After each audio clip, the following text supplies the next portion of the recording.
Welcome back to GEMSTONE Podcast, the hottest podcast in the game. Look, I go by LP. My name is Lance. I have Chy with me today. Zach couldn't join us today, but that is okay. But before we get started, make sure you go like and follow and share our podcast. We're on all platforms. We're on Apple Podcasts, Amazon Podcasts, Pandora Podcasts, and Spotify Anchor. YouTube is coming. We're going to start dropping visuals. But if you want to send us fan mail, please send us fan mail at our email address, which is gemstonepodcast@gmail.com. That is gemstonepodcast@gmail.com. Chy, what it do, girl? What it do? What it do? What's up, y'all? Thanks for tuning in to another episode. Currently in Houston, Texas, enjoying this beautiful hot day. Hope y'all are doing well out there. And I'm in Long Beach, LBC. I'm in Cali. All right, Chy. Hey.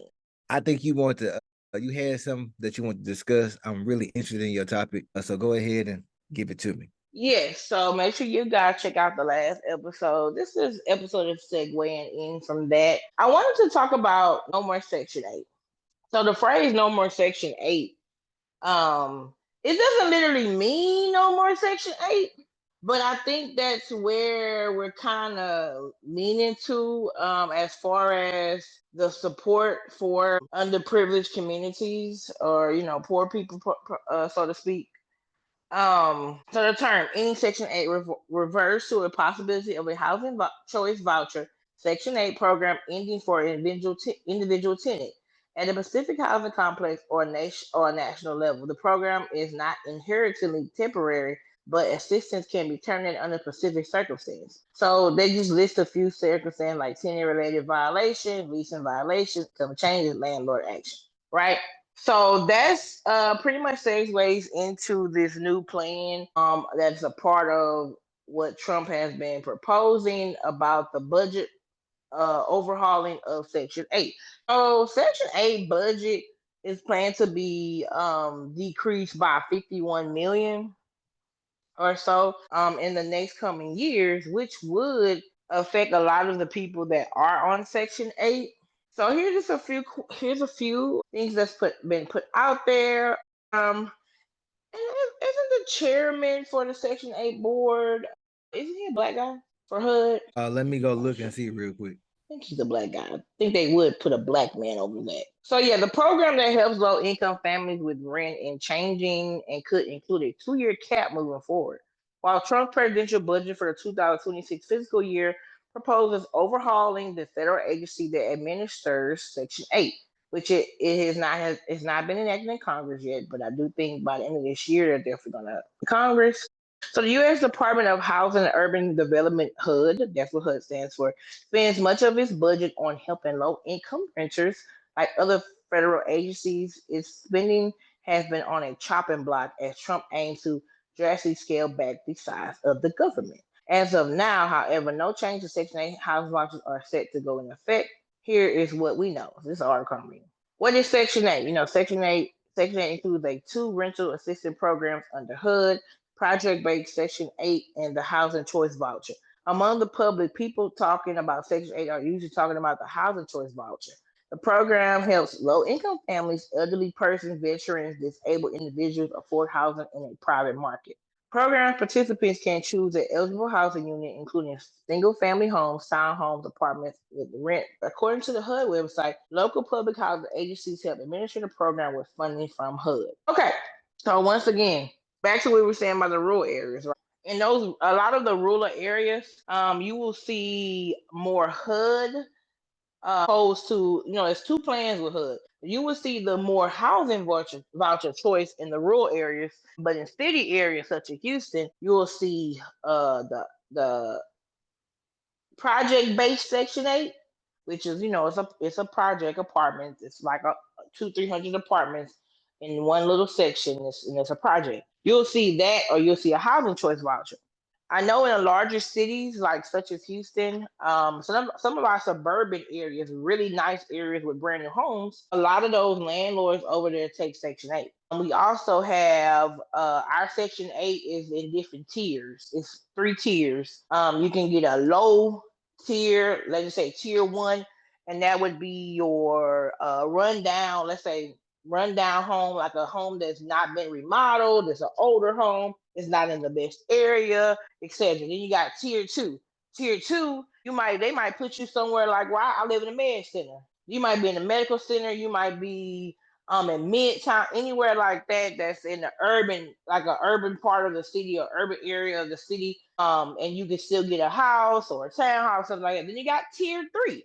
Tier three, tier three will be your brick homes, your houses that are $1,800 a month, $2,000 a month. That's what a house rent is in Houston. If you get a 3-bedroom house, it's anywhere between, if you're on the outside of the city, you might get like 13, 14. I know when I was living in Richmond, my rent was $1,550. If you're in the city, it might be a little bit more, but let's just say $1,500 to $2,200 is what you probably will pay for to rent a house in a suburban area in Houston. So yeah, so then you have the suburban areas, and like let's say Spring, Texas, you can get a house on HUD, 3 to 4 bedroom brick home, 2-car garage, and the rent will probably be about $2,000, and HUD will cover it.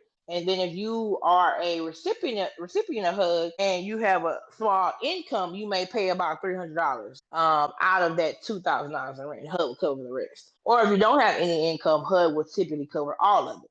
So what we're seeing going forward is that a lot of these individuals who HUD is covering 95% of their rent, we're going to see a decline in that. We're already seeing it now. People I know personally that are HUD recipients and get food stamps, things like that. They went from getting $900 a month food stamps to $500 a month food stamps with the same income. They went from paying $200 or $300 in rent to $700 in rent. So it's already in effect. Like it's already being cut. I already know in the state of Florida, the state itself has already produced a plan for HUD. And those kind of assistance programs, which again, like I said, is another attack on Black and brown people. But let me say this again. You missed the last episode. Once again, who is the number one recipient of these programs? Now, Black people, we ain't too far behind on the percentage. We're like 11% behind. But the main recipients of HUD and food stamps are rural area white women. Rural area white women, they're in the rural areas. Let's say, what's a rural area around here? Smithson. They live in Smithson, Texas. They moved to Houston. They transferred their housing from Brazoria County to Harris County, and they move here. But a lot of these welfare mamas, if you want to say, they have a few kids and stuff. It ain't no shade about it because I grew up on Section 8. I grew up on food stamps.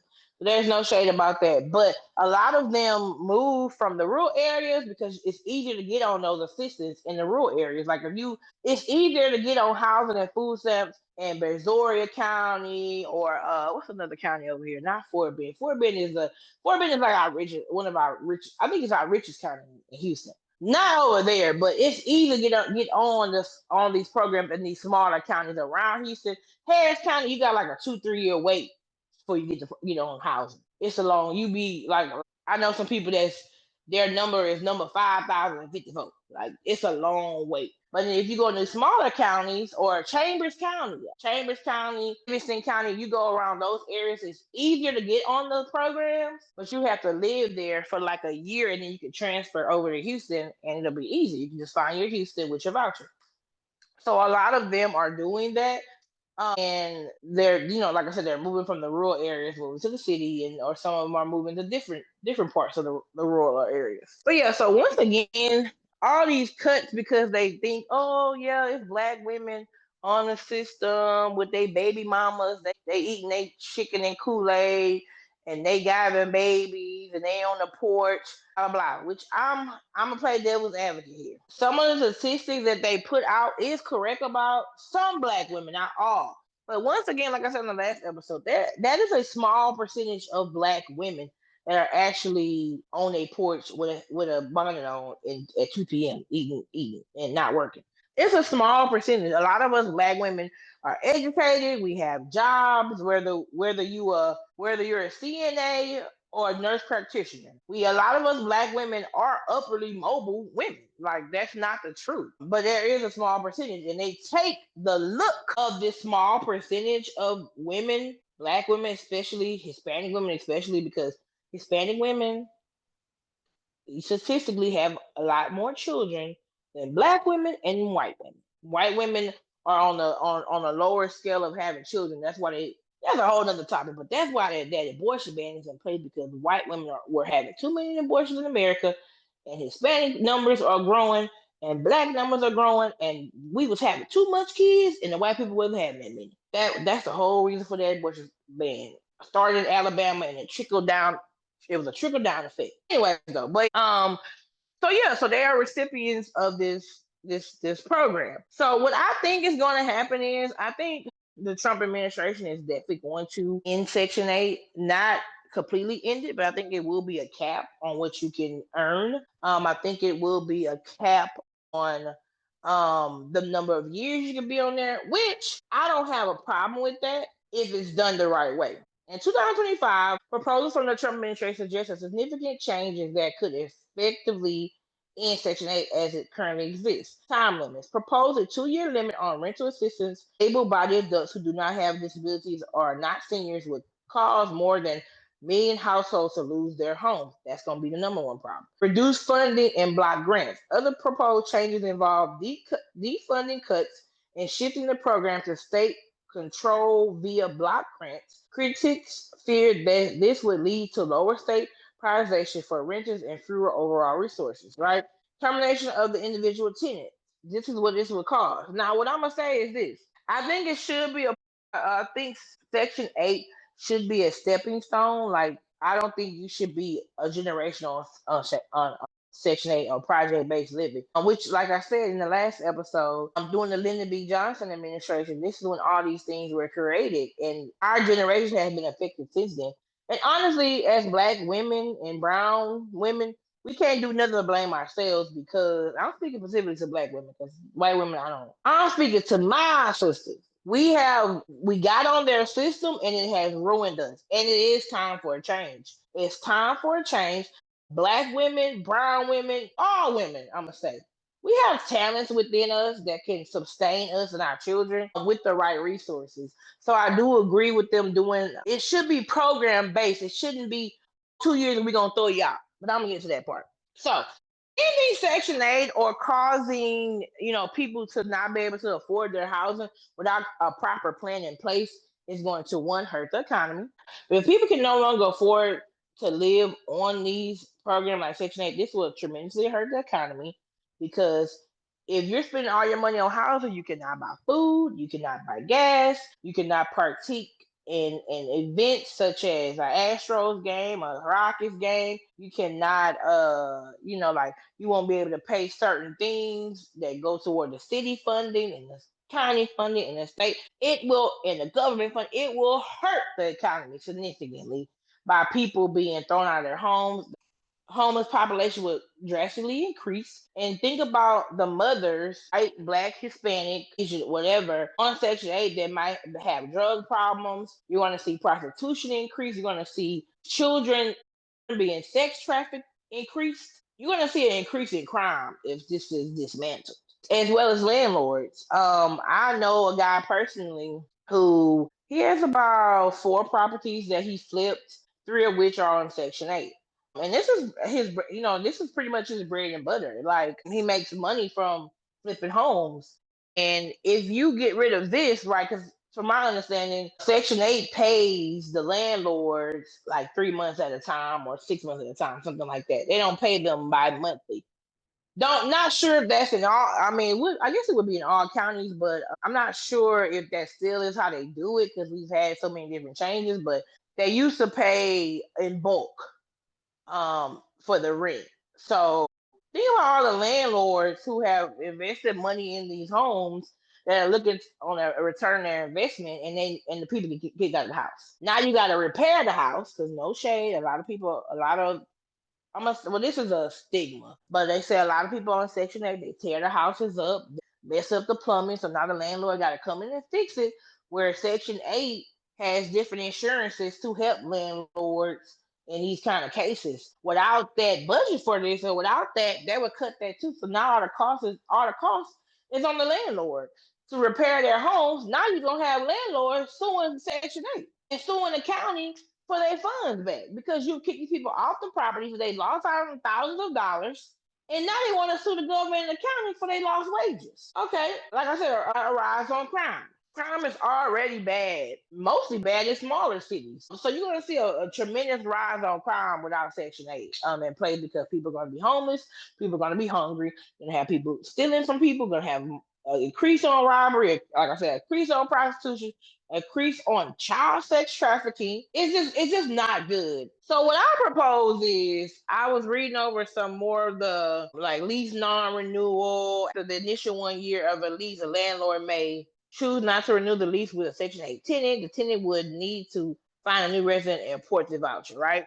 So all of that, right? All of that is harsh. I think it should be maybe a 5-year plan to where, like I said, I have a few people I know that's on Section 8, or like 2 people. One of which she's a single mom. She just started her own tax company. So within the next year, she's not gonna even qualify for Section 8 anyway, because she really doesn't qualify this year. I don't tell her business, but she don't qualify for it now because she made a tremendous amount of money this past year. But next year, she's definitely not going to qualify for it. So she has a plan in place to, I would, so to say, graduate Section 8. The other girl I know, she's actually a teacher, and she just got a raise, and she's on Section 8. And she's also probably within the end of this school year, she's probably going to be graduated from Section 8. So I think it should be some kind of plan in place where, and if Trump, if you're listening to this, or if you're in the administration, you want to hire me for a new project, let's call it Section 8 graduation proposal plan, hire me for that, because let's do a 5-year plan, right? Instead of 2 years. Let's say you're on Section 8, when you have your first meeting, what you know what that means, when there's a plan in place, that means you have to hire people for the plan, right? So if you kicking people off Section 8, that means you gotta hire more people to put them off Section 8. So that means more salaries you have to cover for this, right? So in turn, you're still spending the money that you're cutting off, because you're gonna have to have case managers in different areas to assist these people on getting them out of the houses. So I would propose a 5-year plan. The first fiscal year, let's say you're on Section 8, and it's September, which today is the 13th, September 13th. By next September 13th, you should have a job that you have been on for several amount of time. In between that time, we will keep your housing costs the same. If you spend $100 on rent, we're going to keep it the same. But by next September, 1 year you have been working, your housing will increase. Now, we're not going to jump you from $30 a month to $700, $800 a month, because that's a drastic jump for someone who has not paid rent. I don't care what race you are.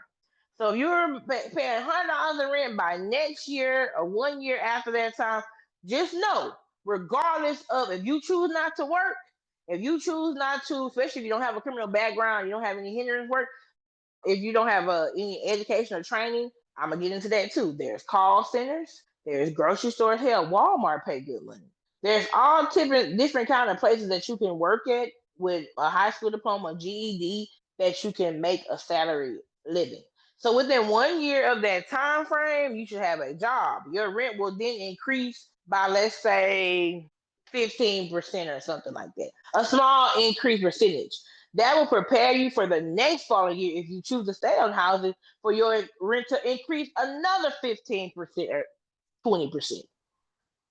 So basically, this is a graduation plan to gradually get you out of the system in order to move people in the system that's waiting. Like I said, in Houston, the waiting list is like 5,000 and something. So we need to gradually get you out of the system. Also, I know we have essential housing, which essential housing is not HUB or Section 8, but it is housing at a discount for essential workers. So as well, so if you're a Section 8 recipient and you are misplaced or kicked off the system, and let's say you a CNA, you can qualify for essential housing and get a $400-$500 decrease. I think essential housing, you can get a place for $1,500 and you only have to pay $1,200. Something like, depends on where you live at. So you can transition into that from Section 8 to essential and still get a discounted rent rate. So that way you can still be able to gradually go into that space. And before I wrap it up,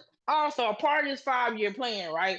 In this 5-year plan, you should be getting some kind of education.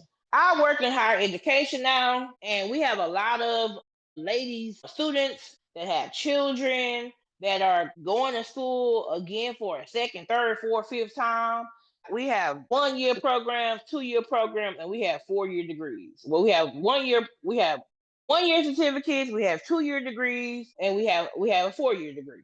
So we have a lot of young ladies that are mothers that are life has and men that life has hit them in drastic ways. So guess what? Get into a program, phlebotomy, radiology. If you don't want to do the medical field, there's other insurance. Insurance not going nowhere. State Farm not going nowhere. Car insurance not going nowhere.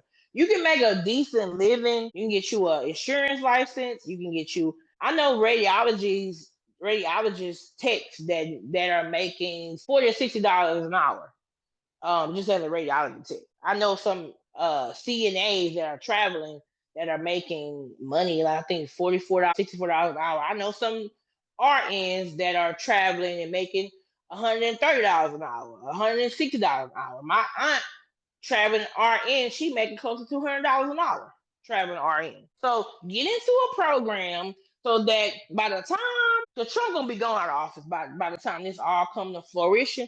By the time they kick you off, you to finish your program, whether it be medical billing and coding, radiology, nursing, teaching, healthcare administration, insurance sales, insurance claims adjusting, car, whatever kind of program, or you do hair, you do nails, you whatever that you do. By the time you getting ready to be knocked off of this system, you ought to have something in place that can help your life and help you be able to maintain, you and your children or you and your grandparents. You may take care of whoever it is that is dependent of yours that you're able to maintain. So I think if they're going to do this and put these people off of these programs, there needs to be an actual program to assist the American people and not hinder the American people. Because throwing them off the system without a strategic plan, maybe that's why this has not been enacted yet, because they're still working on a plan. But I hope they come up with a strategic plan that can help these people in order to, like I said, medical billing and coding. You can make a decent living. You can make a good living doing that, actually. Surgical tech. We have a lot of plastic surgeon offices out here that hire surgical techs and pay them good money. So it's different things out here that you can do to help yourself. But I think they need to put a plan in place to help these people that can throw them off. Well, that was all great information, but I want to sum it up by saying this. I agree with Trump. It needs to be a 2-year limit on housing. It needs to be a 2-year limit. And I don't care if it affects, I shouldn't say that. I'm sorry. Let me calm down. It should be a 2-year term. And I do have the understanding that who it affects and the potentials of what this could do. This could increase adolescent gentrification. This has the potential to increase adverse health outcomes. This has the potential to increase criminal activity. This has the potential to increase so many different facets of individual's life and so many different branches of our system in which we have in this federal republic. But I agree. We have too many people that's been housed for 10, 15, 20 years, and it's despicable. That should be a stepping stone. Housing was created to help those who are in need of assistance. You should not need assistance the rest of your life.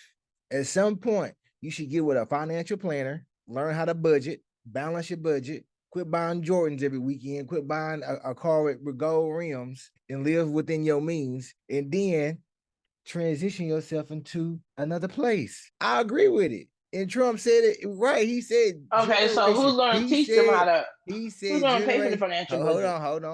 Hold on. He said generational. No more generational housing assistance in the projects.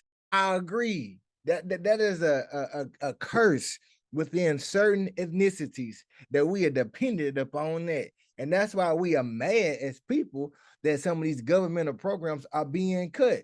Now, I don't agree with some of the cuts with Medicaid. I don't agree with some of the cuts for SNAP and CHIP. I don't agree with that. But some of these with the housing, I do. Because we should not have individuals to be in housing for 10, 20 years. What they can do most of the time, see, Shai, which you don't know, most of the time, when you put in housing, a lot of these individuals are given case managers or some type of governmental I know that representative you have to have a that, case manager to get okay, on housing. You that can't can just get on housing. that can assist you. Your case manager is there to help you locate external resources so you don't stay on housing for the rest of your life. But a lot of times they don't want to talk to their case manager, or they only time they want to try to get right when the case manager coming by, they kick out Pookie and Tim or Jose or whoever in the house that's not supposed to be there. They kick him out for the whole day, come back around 10. Or Tom and Andy. Don't forget about the white people. Or Tom and Andy, it don't matter. And then you kick them out and then tell them to come back around 10, and then you go back to what you're doing. No, work the program. Well, they actually don't do that no more because the case managers actually don't come to their homes no more. Okay, well, they don't come. I know they used to, but still, yeah, they don't come and check your house no more. Your program, work your program. This is one thing that I am in full support of. The guy overheard the chair, he is a black man.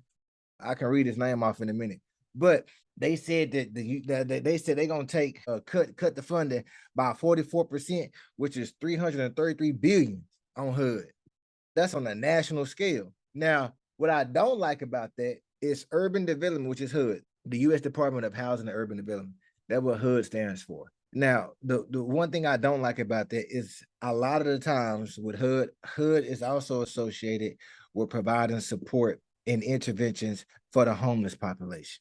So when they have shelters or recuperative care centers or project-based living, which is project-based living when a homeless population is considered like a facility that has a lot of direct care, support care representatives. So you may have a care nurse, a wound care specialist, a direct care tech, individuals like that who do rounds throughout that little small community for those who are homeless, but they need more support for, living, because they may have brittle diabetes, or they may have a leg amputated, or they may have spinal injuries or cardiovascular issues or COPD, things like that. Now, I am disappointed in that Trump went as far as to hit those programs too.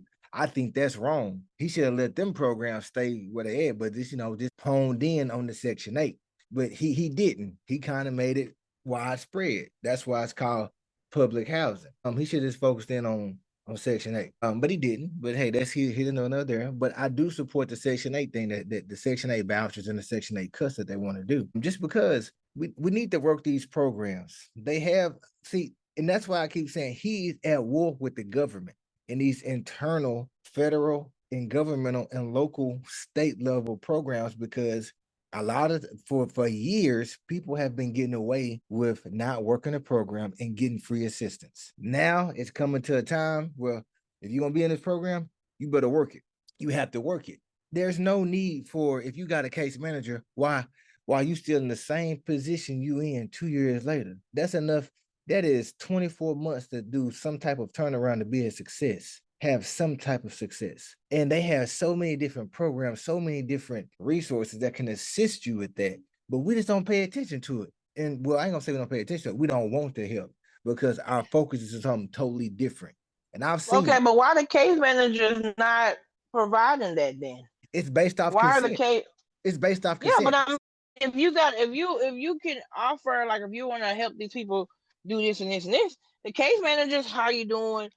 I'm doing well, and they going by their business. They don't care enough too. You have to restructure that as well. Nah, I disagree with that because I didn't seen it. I didn't seen ICMS workers. I didn't seen case managers. I didn't seen EMC workers come in and try to help individuals in these particular programs. A lot of times, these individuals who are in these Section 8 housings and who have case workers, ICMS workers, they don't want the help. I'm telling you, I've seen it too many times. Things that came across my desk, they don't want the help. I'm reading the notes, and I've even myself, and this is why I challenge leaders to do this all the time. Go out in the field with some of your staff and see what they're doing. Participate in some of the phone calls. Participate in some of the interviewing that they're doing, the motivational interviewing that they're doing, and et cetera, et cetera, et cetera. So you can get an earshot and lay your eyes on it and also get an earshot of what's truly taking place. I've heard them lay out resources. Hey, man, we got you this. We got your services with this. Now, if you get services with this, they can help you with this because they got programs like this, and then they can use some money on the back end for this and this. Sometimes I'll be looking at the case managers like, hey, man, you tell them too much. And they still say, no, I'm good. I don't need all that.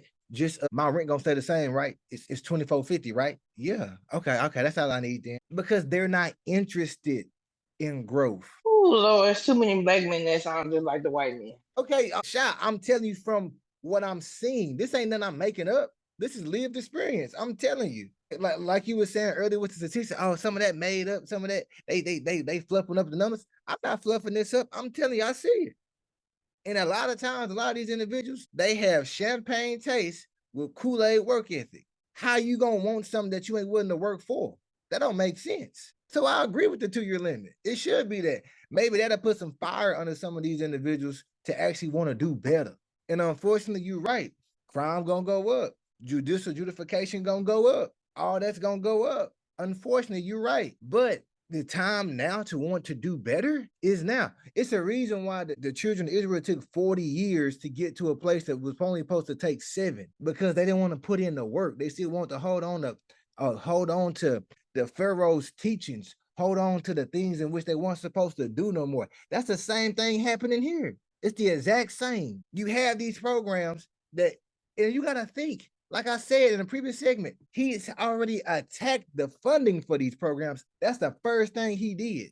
And I'm talking about the Trump administration. They attacked the funding first. And now he's, okay, I'm going to attack y'all funding. Oh, okay, cool. They still don't, cool. I'm going to go after the programs now. If they ain't got no funding, the program don't even matter. Because guess what? They weren't taking advantage of it anyway. It was wasted money, as he saw.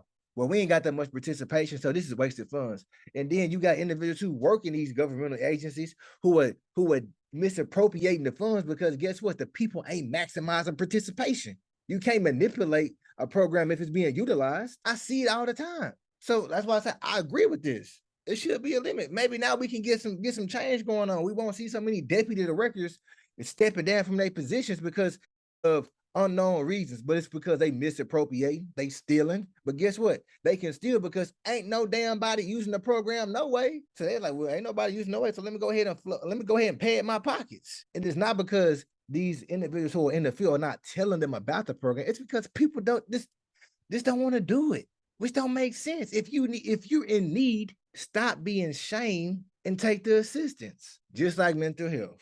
We have a lot of mental health interventions no one uses, best practices, programs no one uses. Now these things are getting cut. Now we're coming into a place where we need them. But guess what? The budget was cut because they know why they want to use it. You got a budget for $2 million, but only 100,000 being used. They're going to cut the program or steal from it. One or two things going to happen. But the first one, they're going to steal from it for long as they come, and then the program going to get cut. Because guess what? These programs go into audits, and some of them go into forensic audits.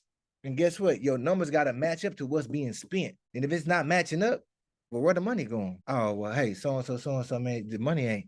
All right, now you got some breaking news. So-and-so department chair, deputy director, they're stepping down from that role. Now that program ain't even coming back. It's not just because they want to pull it out of the earth. No, because ain't nobody using it.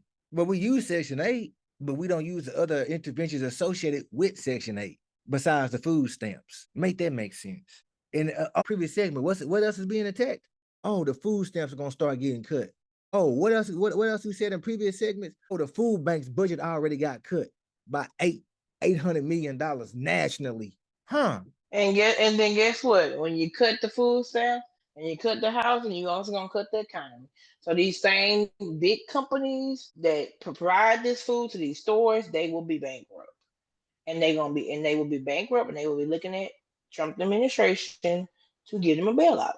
So it ain't just about the people that's on the programs that's receiving it. No, these people contribute to the economy. These people buy with the government resource. But if my goal is to be a war within internal systems, which is the federal and local governments, am I not completing my task? Because if I go pay for snaps and the government then, and I use my card to go to Walmart, Kroger's, wherever, Trader Joe's, and swipe my SNAP benefit card, and the government gives them a kickback and pays them. If I'm cutting that, who am I hurting? I'm hurting the government. I'm hurting the local and state and federal funds, because now I'm cutting your funds and I'm also hitting these companies as well, but I'm hurting the government the most, because guess what these companies pay?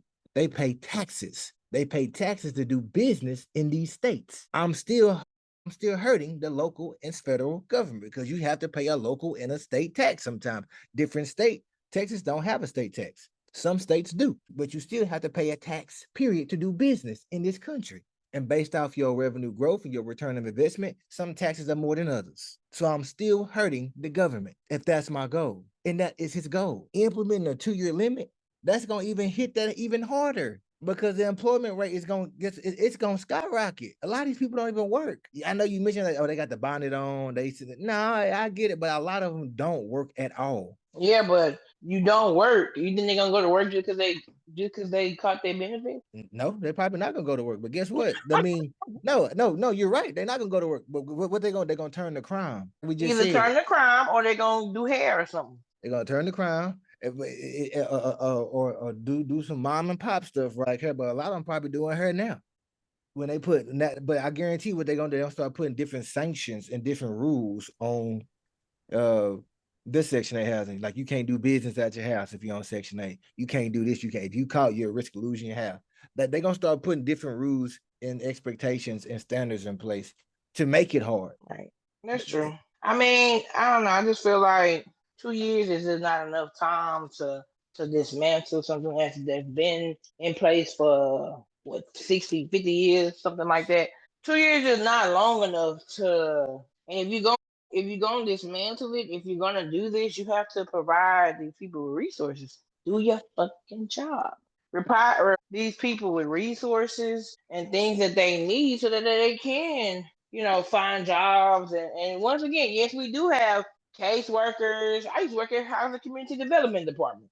We oversee all of the county's housing and community development for people that were housed and people that were unhoused. So yeah, we do got programs and things like that, but still, like, some people are using the programs and some people are not.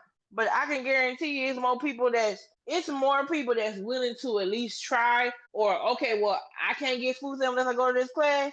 What you gonna think they're gonna do? Go to the class. They're not gonna skip the class and they're gonna get their stamps. Yeah, Or if but they that's cannot get X, Y, and Z, they're gonna come to the class. but that's good. I hope they do. They also what I read from the National Alliance of Ending Homeless Association. They're going with this new request or order that Trump's gonna put in place.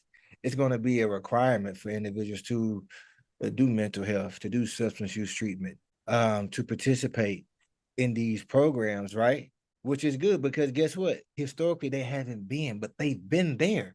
That's the problem. They've been there. So if you do work these programs, you have the potential in 24 months to have some type of sustainability. Not to say that you're going to be a middle class and be good and be great. You still may be considered low income or the underserved population, right? But you're in a much better position than you started if you work the program. But that's been the historical issue. No one's worked this program. They've been getting them, and I hate to say it, a lot of individuals, Black, white, don't matter what nationality the woman is, she might have 2 or 3 kids, getting different child support checks from each one, and that's how they've been surviving off they project, they Section 8 living. But Trump is saying it's the end of that. No, this is no, and that's why I keep saying, if my goal is to create chaos and war in internal government, this is how you do it. Because at the end of the day, you talking about, well, these corporations, they're gonna want to bail out. He gonna say, look to your local government. Y'all pay taxes to them, right? Tell them to give you a tax break. And guess what? The local one's not. No, we need that money. Because they hurting. That's the goal. Every county department right now is under budget cuts. Because of what? Misappropriation of funds. They want to say, because, man, 300 million or $3 billion being cut in grant funding, or 300 million. So you telling me this whole time you had $300 million for 10 years, 20 years that you was getting, but you ain't got nothing saved, Rod? So you maxed out the budget every year? That's good business practice. As I know, most people don't max out their budgets. They at least keep 20 to 35%. in savings or in a hole, just for petty cash emergencies. From what I've seen on spreadsheets in my history of being a professional, y'all ain't got none of these money left. Now you don't hear nobody talk because all been misappropriation of funds because some of these programs have not been used, and nor do they have the numbers to match up the money being spent for these programs being used. That's what we have now. So yeah, he at war. That's why I keep saying Trump at war. We casualties to the chess game, which is sad because this is real. People realize people really gonna die, lose their life. They're not gonna be able to get their medications that they need. They insulin, et cetera, et cetera, et cetera. But when you got county hospitals discharging people that's from the hospital and not giving them an appropriate prescription for their diabetes medication, what you think gonna happen? Because that's happening around the country. And I keep saying county. That means local government funded. The state funds it. If you pay attention, you see a lot of these people, these deputy chairs, these deputy boardmen, these chairmen, they all stepping down quietly. Okay. But this was a good topic though, Shy, because you gave a lot of great insight. And you're right, the system does need to be somewhat revised. I agree. I think every health science center from a higher education institution needs to be involved in these processes, just because you have the opportunity to, one, do the research, two, provide some type of insight to how we can combat whatever the issue may be, and three, it'd be much easier to secure funding through a higher education institution and then collaborate contractually or memorandum of understanding with other agencies to then disseminate those processes. That's just my opinion, but I could be wrong. Just help the people. That's my only thing. Help the people best you can. Actually provide them with real resources. Actually provide them with real, people that actually care and want to see them help. People that is not going to belittle them, that are not going to make them feel inferior or make them not want to speak to the people just because of the generational things that they might have faced in America, being a statistic. You know what I'm saying? I want them to get the help they need at the same time get out the system, because hell, I've been paying rent for a long time. So yeah, I look at people that don't have to pay rent or can have these different programs. Yeah, it's a stepping stone. It's a tool that should be used. No, you should not be on the system for ever and ever and ever and ever and ever. But you definitely should be able to use these resources. That's why we the land of the free. We the best country in the world, so they say. Which I think we are. I don't think America is like horrible, but we have other countries that do offer better Canada and things like that, which I'm going to Canada next year, y'all. But yeah, so I just want them to be able to help the people. Don't hinder the people actually want to see the people succeed and actually want to help them to increase their livelihood. So yeah, those are my thoughts. I agree 100%, Shy. I mean, I think that's important, but like I said, it's unfortunate that he took this tactic, but this tactic is going to impact the homeless population for sure, man. Because HUD is in a deep, yeah, but the homeless people are not correlation. HUD recipients. They are. No, they're not HUD recipients, but HUD is associated with providing housing for the homeless. Like HUD assist them with developing more novel interventions and novel approaches to address homelessness in our country. And the U.S. judges, they block HUD from trying to access more homeless grant funds because of Trump's new policies. So these different centers, and like these I want to say like these utopias. That's the word I use. Like these utopias, like different centers and different services being provided, like in a close proximity. They're supposed to be for the homeless population, but that's through grant funding. But if my attack is on HUD is associated with funding those projects too. They disseminate funds to different, small organizations or, other grantees of funds. They disseminate those funds. See, he's attacking he's attacking the pot. He's not hitting the hose. He's hitting the pot. And Money. Yeah. He's not hitting the hose in the pot. Yeah, he's not hitting the hose. He's not hitting the hose in the pot. He's attacking the actual pot, And so it's a trickle down effect, which is unfortunate. Like I said, I agree with some of the things he's saying for Section 8. But unfortunately, his attack on HUD is also an attack on providing new novel interventions for the homeless population, too. There's casualties in war. Like I keep saying, this is a game of chess, and we are the casualties, unfortunately. A shame. It's been another great episode on Gemstone Podcast, man. We've had a great, insightful conversation, roundtable about housing, services and what those services look like, and also how our current administration has impacted the well-being of everyone in this country. If you have questions or want to leave comments, you can always hit Gemstones at our Instagram, which is Gemstones at Gemstones Podcast, at Gemstone Podcast on Instagram. And you can also email us at gemstonepodcast at gmail.com. That is Gemstone Podcast at gmail.com. We really appreciate you guys for y'all support. Please make sure you go like, share, and tell somebody about our podcast. You can find us on Spotify Anchor. You can find us on Apple Podcasts. You can find us on Amazon Podcasts. You can also find us on Pandora Podcasts. And like I said to you guys earlier, we are coming to YouTube soon. We're going to drop some visuals, y'all. I appreciate you guys. LP is signing out. Bye, y'all. Follow me on my social medias. Follow Gemstone. Follow me on my social medias at Chy Marie. That is CHYMARIE__. Yeah, follow me on social media. I am hiring for the 2026 tax season. So if you are a tax preparer, or if you are someone that wants to learn the tax industry, send me an email at cm.business346yahoo.com. Send me an email, or you can hit me in my DMs too on Instagram, and send me a copy of your resume, and let's talk. I'm hiring for the tax season. Training class does start in November, so you have plenty of time to get your credentials and things done. So yeah, hit me up. Bye.